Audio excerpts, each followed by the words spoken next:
നമസ്കാരം. നാം അറിയാതെ വരുന്ന ചില ദോഷഫലങ്ങൾ, അനന്തരഫലങ്ങൾ എന്തെന്നറിയാതെ നാം ചെയ്യുന്ന ചില തെറ്റുകൾ, തീരാ ദുരിതമായിരിക്കും ഫലം. ഇന്ന് മിക്ക ഗൃഹങ്ങളിലും കാണുന്നതാണ് ഷോക്കേസ്. പേര് സൂചിപ്പിക്കുന്നത് പോലെ തന്നെ മറ്റുള്ളവർക്ക് മുന്നിൽ ഷോ കാണിക്കുന്നതിന്, മറ്റുള്ളവർക്ക് കാണുന്നതിനായാണ് ഇത് നിർമ്മിച്ചിരിക്കുന്നത്. ഗൃഹനിർമ്മാണത്തിൽ ആധുനിക മാറ്റങ്ങൾ വന്നിട്ടുണ്ടെങ്കിലും ഷോക്കേസിൻ്റെ ഘടനയിലും നിർമ്മാണത്തിലും വ്യത്യസ്തമായിട്ടാണെങ്കിലും അടിസ്ഥാനപരമായി മറ്റുള്ളവർക്ക് മുന്നിൽ പ്രദർശിപ്പിക്കുവാൻ വയ്ക്കുന്നത് എന്നത് തന്നെയാണ് ഷോക്കേസുകൾ കൊണ്ട് അർത്ഥമാക്കുന്നത്. എന്നാൽ ഷോക്കേസിൽ വച്ചിരിക്കുന്ന പല വസ്തുക്കളും നാം അറിയാതെ നമുക്ക് ദോഷം ചെയ്യുന്നവയാണ്. നമ്മുടെ ജീവിതത്തെ തന്നെ അടിമുടി ബാധിച്ചേക്കാവുന്ന ദോഷഫലങ്ങളാവും അവയെല്ലാം നൽകുക. കാണുവാനുള്ള ഭംഗി മാത്രം അടിസ്ഥാനമാക്കിയാണ് ഷോക്കേസുകളിൽ നാം ഓരോ വസ്തുക്കൾ വയ്ക്കുന്നത്. പക്ഷേ ദോഷഫലങ്ങളാണ് അവ തരുന്നതെങ്കിലോ? പ്രതിമകളോട് ആവശ്യത്തിലധികം അടുപ്പം കാണിക്കുന്നവരാണ് ചിലർ. എവിടെ പോയാലും എന്തെങ്കിലും തരത്തിലുള്ള പ്രതിമകൾ വാങ്ങിക്കുകയും അവ ഷോക്കേസുകളിൽ നിറയ്ക്കുകയും ചെയ്യുന്ന സ്വഭാവവും ചിലർക്കുണ്ട്. ചിലരാകട്ടെ ഷോക്കേസുകളിലെ പ്രതിമകളോട് സുഹൃത്തിനോടോ സഹോദരങ്ങളോടോ കാമുകന്മാരോടോ എന്ന പോലെ സംസാരിക്കുന്ന ശീലമുള്ളവരായിരിക്കും. എങ്കിൽ ആ ശീലം മാറ്റുന്നതാവും ഉചിതം. വാസ്തുപരമായും ആചാരപരമായും ആരാധനാപരമായും ഇവ ദോഷം ചെയ്യുന്നതാണ്. നിരന്തരമായുണ്ടാകുന്ന ഈ ഇടപെടലുകളിലൂടെ പ്രതിമകൾക്ക് ഊർജം പ്രദാനം ചെയ്യുമെന്നാണ് കരുതപ്പെടുന്നത്. ഇങ്ങനെയുള്ള ഊർജം നമുക്ക് എല്ലാ തരത്തിലും ദോഷകരങ്ങളാണ്. അതുകൊണ്ട് ഈ പറഞ്ഞത് പരിഗണിക്കുന്നത് നന്ന്. ഇതുകൂടാതെ ഷോക്കേസിന് ഭംഗി കൂട്ടാനായി അതിലെ പ്രതിമകൾക്ക് വിളക്ക് കത്തിക്കുകയും ലൈറ്റിടുകയും എല്ലാം ചെയ്യുന്ന പതിവ് മിക്കവർക്കും ഉണ്ടാകും, പ്രത്യേകിച്ച് ഈശ്വര പ്രതിമകൾക്ക്. എന്നാൽ ഇത് നല്ലതിനേക്കാളേറെ ദോഷം ചെയ്യുമെന്ന് അറിഞ്ഞിരിക്കൂ. പ്രതിമകൾ എന്നാൽ ഒരു തരത്തിൽ വിഗ്രഹങ്ങളാണ്. ആ വിഗ്രഹങ്ങൾക്ക് വിളക്ക് കൊളുത്തുകയും ആരാധിക്കുകയും ചെയ്യുന്നത് വിശേഷ ചൈതന്യത്തെ കുടിയിരുത്തുന്നതിന് സമമാണ്. വിളക്ക്, ലൈറ്റ് എന്നിവ ഊർജം പ്രദാനം ചെയ്യുന്ന വസ്തുക്കളാണെന്ന് അറിഞ്ഞിരിക്കുന്നത് നന്ന്. അതുകൊണ്ട് തന്നെ ഇതും നിരുത്സാഹപ്പെടുത്തേണ്ട കാര്യങ്ങൾ തന്നെയാണ്. ഇനി അഭിഷേകവും നിവേദ്യം സമർപ്പിക്കലും. ശിവലിംഗം, ഗണപതി, കൃഷ്ണൻ, ദേവി തുടങ്ങിയ പ്രതിമകളോ രൂപങ്ങളോ മിക്ക ഗൃഹങ്ങളിലെ ഷോക്കേസുകളിലും ഉണ്ടായിരിക്കും.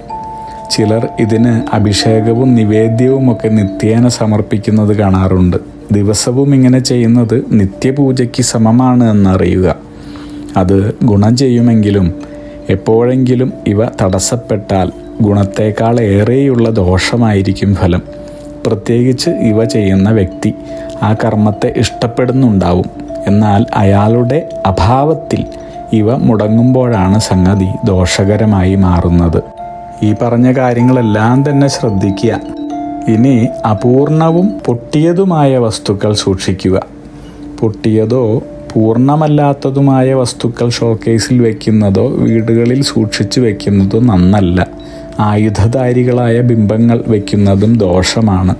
ചിലരുടെ ഗൃഹങ്ങളിൽ പട്ടാളക്കാർ, ആയുധങ്ങളേന്തി നിൽക്കുന്ന ദേവൻ, ദേവി, വാൾ, പരിച തുടങ്ങിയ പല വിധത്തിലുള്ള ആയുധങ്ങൾ, വിവിധ ജീവികളുടെ തലകൾ, കൊമ്പുകൾ, പല്ലുകൾ, തോലുകൾ എന്നിവ ഷോക്കേസിലോ ചുവരിലോ സൂക്ഷിക്കുന്നതായി കണ്ടിട്ടുണ്ട്.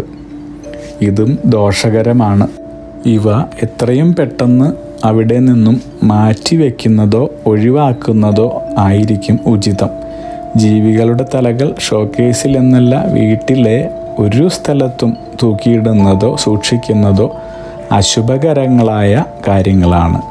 ഒപ്പം പൊട്ടിയതോ കേടുവന്നതോ ആയ വസ്തുക്കൾ തീർച്ചയായും തന്നെ ഒഴിവാക്കേണ്ടത് തന്നെയാണ്. ഇനി പല വിധത്തിലുള്ള ആയുധങ്ങൾ സൂക്ഷിക്കുന്നത് ഒഴിവാക്കുന്നതാണ് ഏറ്റവും ഉചിതം. അത്രയും കടുത്ത ആഗ്രഹമുള്ളവർക്ക് വളരെ ചെറിയ ആയുധങ്ങളോ ചെറിയ പ്രതിമകളുടെ മിനിയേച്ചറുകളോ സൂക്ഷിക്കാവുന്നതാണ്. പരമാവധി ഒരടിയിൽ താഴെ നീളമുള്ള ഉയരമുള്ള പ്രതിമകൾ മാത്രം ഉപയോഗിക്കുവാൻ ശ്രദ്ധിക്കുക. കൂടാതെ അഴുക്ക്, പൊടി എന്നിവ പറ്റിപ്പിടിക്കുക, ക്ലായ്വ് പിടിക്കുക എന്നിങ്ങനെയുള്ളവയും ഷോക്കേസിൽ നിന്ന് ഒഴിവാക്കേണ്ടത് തന്നെയാണ്.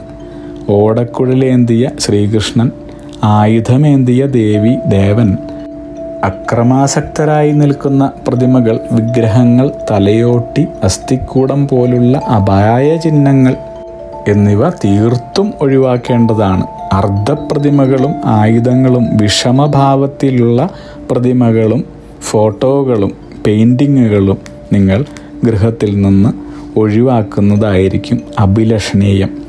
മറ്റുള്ളവരെ കാണിക്കുന്നതിനാണല്ലോ പലരും ഈ വസ്തുക്കൾ വാങ്ങി സൂക്ഷിക്കുന്നത്. എന്നാൽ ഈ കാര്യങ്ങളെല്ലാം ശ്രദ്ധിച്ചില്ലെങ്കിൽ ഗുണത്തേക്കാളേറെ ദോഷഫലങ്ങളുണ്ടാകുമെന്ന് മനസ്സിലാക്കുക.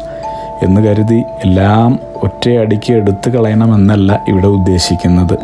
ദോഷഫലങ്ങളുണ്ടോ എന്ന് കൃത്യമായി മനസ്സിലാക്കി അവ ഒഴിവാക്കുകയോ യഥാവിധി പരിഹാരം ചെയ്ത് സൂക്ഷിക്കുകയോ ആണ് വേണ്ടത്.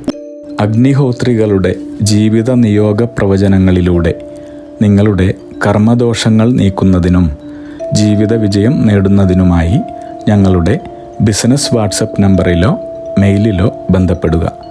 പരീക്ഷ, ഇൻ്റർവ്യൂ, ഇഷ്ടജീവിത പങ്കാളി, വിവാഹം, സന്താനഭാഗ്യം, രോഗദുരിതങ്ങളിൽ നിന്നുള്ള മോചനം, ഉദ്യോഗസ്ഥാനലബ്ധി, ഭൂമി സ്വീകരണം, ഗൃഹനിർമ്മാണം, ഇഷ്ടജനലബ്ധി, ദാമ്പത്യ സൗഖ്യം, ജോലി, ബിസിനസ്, മറ്റു കർമ്മരംഗങ്ങളിലെ അഭിവൃദ്ധി, ആയുരാരോഗ്യ സൗഖ്യം, സർവസമസ്ത സമ്പദ് സമൃദ്ധി തുടങ്ങി എല്ലാ ജീവിത വിജയങ്ങൾക്കും കൂടാതെ സമ്പൂർണ്ണ ദോഷപരിഹാരങ്ങൾക്കും ഇഷ്ടകാര്യ വിജയങ്ങൾക്കും സർവ്വ ഐശ്വര്യങ്ങൾക്കുമായി വിവിധ രത്നക്കല്ലുകൾ ധരിക്കുന്നതിനുള്ള ഉപദേശങ്ങൾക്കായും പ്രശ്നപരിഹാരങ്ങൾക്കുമായി നിങ്ങൾക്ക് അഗ്നിഹോത്രി ജീവിത നിയോഗ ആചാര്യന്മാരുടെ ഉപദേശം സ്വീകരിക്കാവുന്നതാണ്.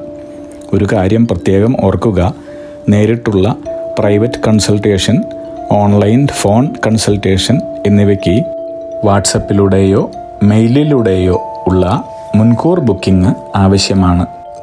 ബിസിനസ് വാട്സപ്പ് നമ്പർ ശ്രദ്ധിച്ചോളൂ: 9846797971.